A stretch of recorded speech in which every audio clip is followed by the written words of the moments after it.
انا طول عمري من ساعه ما دخلت ثانوي وانا مش بحب العربي خالص، يعني طول عمري مثلا بجيب درجات حلوه في كله الا العربي. دايما ما بحبش النحو، ما بفهمهوش، ما بعرفش احله اصلا. فطبعا ثانويه عامه العربي اللي فيها دسم، كل العربي اللي انت خدته في حياتك بالاضافه للعربي صعب جدا والنحو.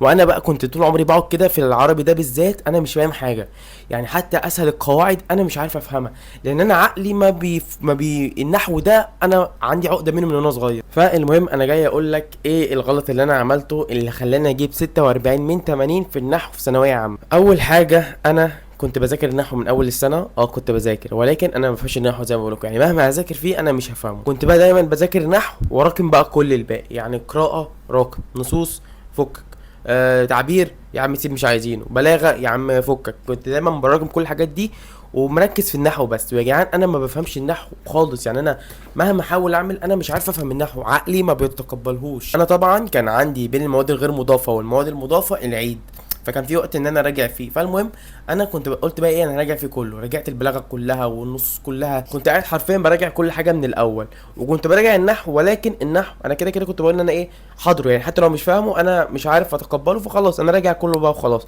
وده يا جدعان اكبر غلطه انا عملتها في حياتي. يا جدعان النحو هو اهم حاجه في الامتحانات، النحو هو اهم حاجه في العربي كله. يعني انت العربي لو انت داخل وضامن النحو، فانا اضمن لك انت هتجيب فوق ال60، ممكن تجيب 65 وانت طالع لو انت بس ضامن النحو، لان النحو عليه درجات كبيره جدا. والنحو المفروض ان ده اسهل حاجه بتتلم، ولكن بالنسبه لي انا ما كنتش بفهم نحو خالص. فالمهم يا جدعان انا كنت بذاكر كله، فكنت مرقم النحو، يعني النحو انا ما كنتش عارف اذاكره كويس فرقمته، وكنت بركز بقى في النصوص والتعبير. انت تتفرج كل ده، ولكن حاول ان انت، يعني انت لو قريته مره بتهيألي هتفهمه. غير بقى النحو محتاج تبقى معاك قاعده، يعني انت تقدر تهبط في اي حاجه الا النحو. النحو لازم يكون معاك قاعده بتحل بيها، لان هو يجيب لك كل الاسئله شبه بعض، اختلاف حروف واختلاف شده وضمه وكسره وفتحه، حاجات بسيطه جدا ما فيهاش فرصه انك تهبط فيها، مش زي النصوص ولا القراءه ولا التعبير والحاجات دي كلها ممكن تهبط فيها ما عدا النحو. فيا جدعان طبعا انا يعني عملت النحو، ولكن انا زي ما بقول لكم انا ما بعرفش افهم النحو. فانت المفروض ان انت الوقت ده انت بس اللي عليك انك تقعد تذاكر نحو. يعني لو انت اقول لك حاجه، لو انت داخل العربي وانت حرفيا مش فاتح الماده، سيب كله وركز في النحو. لو انت ما عندكش وقت خلاص، فانت سيب كله وركز في النحو. النحو الحاجه الوحيده اللي لو انت حليتها كويس خلاص انت كده استريحت، هتاخد نفسك وهتكمل. ايه بقى احسن طريقه تذاكر بيها النحو؟ يعني انا من وجهة نظري الطريقه اللي كنت بذاكر، لو كنت بذاكر بيها من اول السنه كانت هتفرق معايا، هي الخريطه. يعني الكشكول ده حرفيا هو نحو بس، الكشكول ده يعني اهم كشكول كان معايا في ثانويه عامه. يعني انا الكشكول ده عامل فيه خرايط ذهنيه عشان بحافظ شكل القاعده ومجمعها في دماغي. يعني انا هوريكم دلوقتي مثلا مثال للخرائط اللي انا بقول لكم عليها يا جماعه، بعيدا عن خط الزباله، يعني فدي مثلا اول نوع من انواع الخرائط اللي هي الاسهم، ان انت تنزل من كل عنوان سهم، والسهم انت تنزل منه عنوان، والعنوان تنزل منه سهم. شايفين تحسوها ان هي متوصله.